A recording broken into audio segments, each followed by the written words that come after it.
নমস্কার বন্ধুরা, শিবানী কিচেনে আপনাদেরকে স্বাগত। আজকে আমি তরমুজের শরবত করব। এই তরমুজের শরবত করার জন্য তরমুজগুলোকে আমি ছোট ছোট পিস করে কেটে নিয়েছি। এবারে এগুলো মিক্সির মধ্যে দিয়ে দিচ্ছি। দেখুন বন্ধুরা, তরমুজের জুসটা হয়ে গেছে। এবার এটা আমি ছেঁকে নিচ্ছি। দেখুন দেখুন বন্ধুরা, এতটা তরমুজের জুস হয়েছে।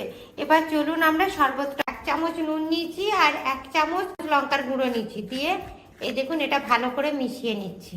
দেখুন এই গ্লাসটাকে চারপাশটা এরকম ঘুরিয়ে নিচ্ছি।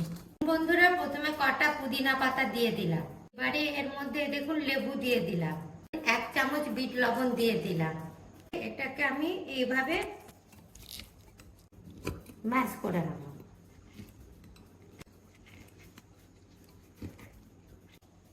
এবার এর মধ্যে তরমুজের জুসটা দিয়ে দিচ্ছি। দেখুন একটু লেবুর রস দিয়ে দিলাম, আর এর মধ্যে দেখুন বরফ দিয়ে দিলাম। দেখুন বন্ধুরা, কি সুন্দর তরমুজের শরবত হয়েছে, দেখেছেন? আপনারাও ঠিক এইভাবে তরমুজের শরবত করবেন, দেখবেন দারুণ খেতে লাগছে। আর আমার রেসিপিটা যদি আপনাদের ভালো লাগে তবে লাইক করবেন, কমেন্ট করবেন, শেয়ার করবেন। Thank you.